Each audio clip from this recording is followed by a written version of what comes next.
Consecutivamente, o efeito curador depende sobretudo de certas analogias de relação entre o magnetizador e o paciente. É evidente que se deve levar em conta influências que resultam dos caracteres, dos temperamentos e dos meios, os climas, as estações, o regime, os hábitos. A idiosincrasia tem efeitos incontestáveis num tratamento, e é muito admissível que certas pessoas sejam mais aptas que outras para produzirem certos efeitos e curarem determinadas moléstias.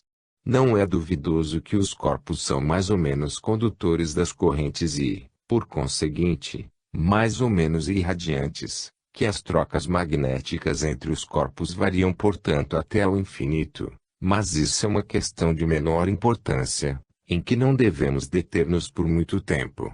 Em tese, todos os doentes são sensíveis à ação magnética, e os são mais ou menos rapidamente, quando não se é bem-sucedido. Provém isto mais por uma falta de perseverança no tratamento ou da gravidade da desordem produzida no organismo por uma moléstia antiga, do que devido a qualquer outra causa. 238. A ação magnética pode ser geral ou parcial. Ela envolve portanto todo o organismo ou só se dirige a uma das suas partes. Um doente, conservando-se inteiramente em seu estado normal e gozando plenamente de suas faculdades físicas e intelectuais, pode ver de repente um dos seus membros afetado de rigidez muscular, paralisia ou insensibilidade. Ele já não tem nenhuma ação sobre esse membro, que, envolvido de algum modo pela corrente magnética, não lhe pertence enquanto esta não lhe foi retirada. E essa obrigação de retirá-la do paciente ou do membro sobre o qual a ação magnética convergiu é incontestavelmente uma das melhores provas do efeito puramente físico dessa ação. 144, 145 e 148. 239. A ação magnética não produz somente efeitos sensíveis sobre a pessoa magnetizada. O próprio operador experimenta efeitos reativos muito perceptíveis dessa ação. Se a natureza, diz Bruno, dotou aquele que magnetiza de alguma delicadeza na sensibilidade de seus nervos, ele sentirá exteriormente uma parte dos movimentos irregulares que se derem na pessoa magnetizada. Estas sensações serão para ele indícios seguros do trabalho que a natureza, ajudada pela sua ação, opera no doente. Esse tato, que permite distinguir a marcha das correntes no organismo, passando simplesmente a mão, quer pela superfície, quer a alguma distância de um corpo, não é dado a todos. Cada qual não é invariavelmente dotado dessa faculdade e não a possui permanentemente no mesmo grau. Essa preciosa sensibilidade se desenvolve pelo exercício e atenção. E quando se magnetiza deve-se estudar com cuidado todas as sensações manuais que se experimenta. Às vezes, um sopro quente projeta-se das mãos do magnetizado. Esse calor nem sempre é da mesma natureza, tem gradações que o hábito ensina a distinguir. Se esse calor é seco e urente, é sinal de que no doente a circulação geral encontra obstáculo devido a uma tensão anormal dos nervos. Se o calor é brando e úmido, é sinal de que no doente a circulação está livre, e é um anúncio de interrupção próxima trazendo evacuações. Se, em vez de calor, o magnetizador sentir frio nas mãos, é indício certo de que no paciente há atonia e paralisia dos órgãos. Titilações e formigamentos dos dedos denunciam a existência de um excesso de bilis, de sangue acre, de um estado herpético. Produz-se às vezes um adormecimento das mãos e dores de cãibra nos dedos, que se propagam aos braços. É um indício de estagnações linfáticas, de obstruções nas funções digestivas e de acúmulo de viscosidades. O magnetizador experimenta às vezes estremecimentos nervosos, vibrações, abalos rápidos e fugitivos como choques elétricos. É sinal de um estado congestivo do sistema nervoso e de congestões fluídicas no paciente. É inútil insistir sobre o partido que se pode tirar dessa preciosa faculdade de percepção, que permite julgar do estado dos órgãos e da marcha das correntes.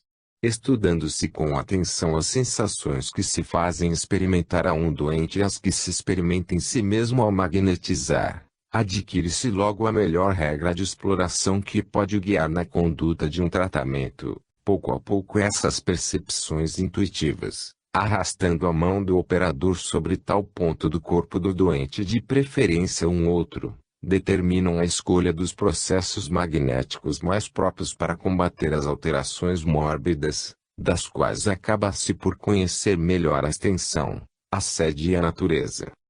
240.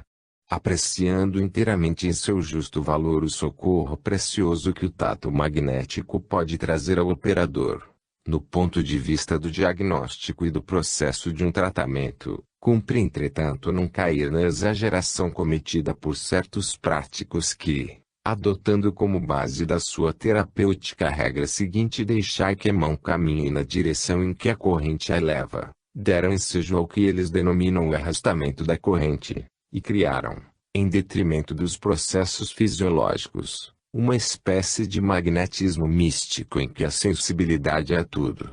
Estes sensitivistas pretendem perceber as dores e os males daqueles a quem magnetizam. Quando eles se colocam em relação com um doente, fecham os olhos, concentram-se, e fixando a sua atenção, apalpam sucessivamente todas as partes de seu corpo, encontram deste modo as regiões afetadas, experimentam antecipadamente, de uma maneira muito dolorosa, as crises que o doente deve experimentar, e ao deixá-lo levam uma sensação muito persistente do seu mal, que muitas vezes só com dificuldade conseguem expelir. Não nego a existência desta sensitividade especial, somente acho-a mais nociva do que útil, porque, apesar de toda a força de projeção que possam possuir essas naturezas extrasensíveis, elas são forçosamente muito sujeitas às influências externas para exercerem em sua plenitude uma ação irradiante sobre os doentes. Alguns magnetizadores de notoriedade incontestável, entre outros o Barão do Upotete, partindo de ideias preconcebidas, formularam esta opinião, que, ao magnetizar, revolvem-se os princípios mórbidos do organismo, como se turvássemos a vasa de um pântano envenenado, e que assim, colocada num círculo de emanações insalubres, todo magnetizador corre o risco de contrair em todo ou em parte a enfermidade do seu doente.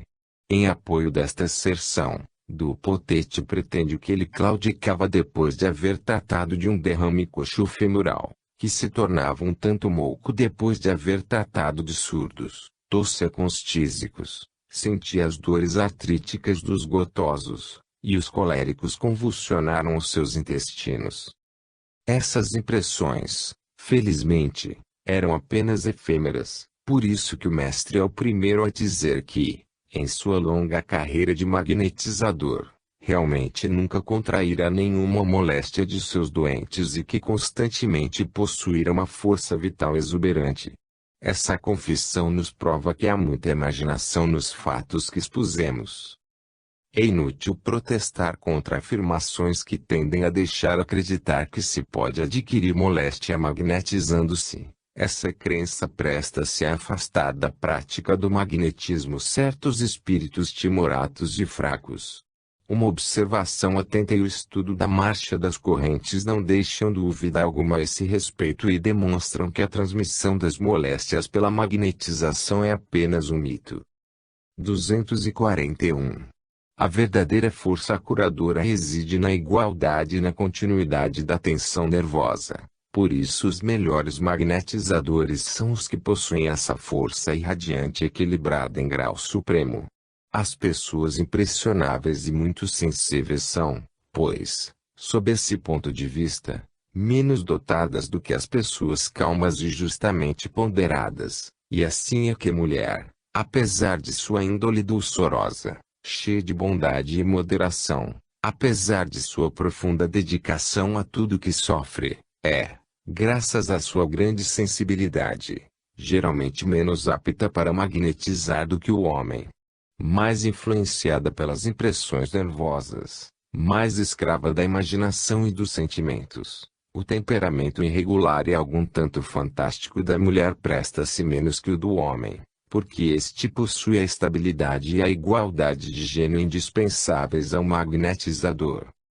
Entretanto, apesar disso, é necessário não rejeitarmos a ação da mulher, porque a mãe, com justa razão, pode e deve ser considerada como o magnetizador nato de seus filhos. Pelos seus ternos carinhos diários, ela entretém-lhes suavemente a harmonia da saúde e exerce sobre eles uma influência salutar, deixando lugar, em tempo oportuno, à intervenção paterna para desviá-la, nos casos urgentes, quando a criança fica doente, porque nestas circunstâncias graves, sua complexão delicada, sua ternura é fácil de alarmar-se e tirar-lhe uma parte de seus meios, e é natural o concurso do pai, ao mesmo tempo mais forte e corajoso.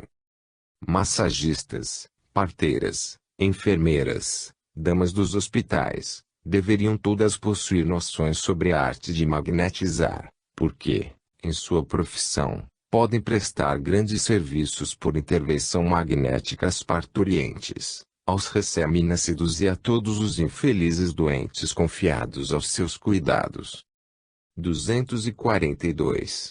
A mulher, pela sua delicadeza do tato que possui em grau supremo, é muitas vezes superior ao homem em certos tratamentos especiais, até ao momento em que é necessário atingir aumento de comunicação para obter-se uma crise final. Nesta emergência, apesar de seu hábito e conhecimento dos processos magnéticos, as suas forças lhe podem faltar. É possível que ela não tenha a calma e o sangue frio necessários para conduzir ou dominar uma evolução crítica. Apesar deste inconveniente, que nunca pode constituir perigo real para o doente, os serviços diários que uma mulher sã e criteriosa pode prestar como magnetizadora compensam largamente esta insuficiência excepcional. Todas as vezes que tenho tido ocasião de encontrar-me com enfermeiras, aproveito-a para mostrar-lhes as vantagens do magnetismo na prática do seu ofício e insinuá-las com as minhas lições e o meu exemplo. Uma delas, a senhorita S., soube aproveitar-se tão bem das minhas lições, que chamada por alguns dias a uma localidade do departamento de Maine-et-Loire para cuidar de um doente, fez tanto benefício à família em cuja casa se achava e pelas circunvizinhanças, que adquiriu verdadeira reputação, e como seus serviços fossem precisos para mais de um ano nessa localidade, ela não pôde, durante esse tempo, voltar a Paris. Entre as clientes que recorreram aos seus cuidados, estava uma jovem muito afetada desde longos anos por germes tuberculosos, apresentando sintomas críticos de tal modo imprevistos que a experiência da magnetizadora teve com esse fato uma prova um tanto perturbadora. A senhorita S., alarmada com o estado letárgico que inconscientemente provocara na paciente no decurso do tratamento, escreveu-me imediatamente a fim de procurar o recurso nos meus conhecimentos. Apressei-me em animá-la, indicando-lhe o caminho a seguir, e, graças às minhas instruções, ela pôde conduzir a bom êxito esse tratamento, que, depois de haver apresentado os mais extraordinários fenômenos, atingiu felizmente a uma cura completa, que maravilhou ao quantos foram deles testemunhas. Eis aí, parece-me, um bom exemplo para mostrar quão grande é a eficácia do magnetismo, mesmo quando exercida por mãos inábeis e inexperientes. 243. Em suma, os magnetizadores facilmente acessíveis aos efeitos reflexos magnéticos, e que forem de natureza impressionável, são antes sensitivos que curadores, sofrem a ação das correntes, em vez de impô-las. Fim.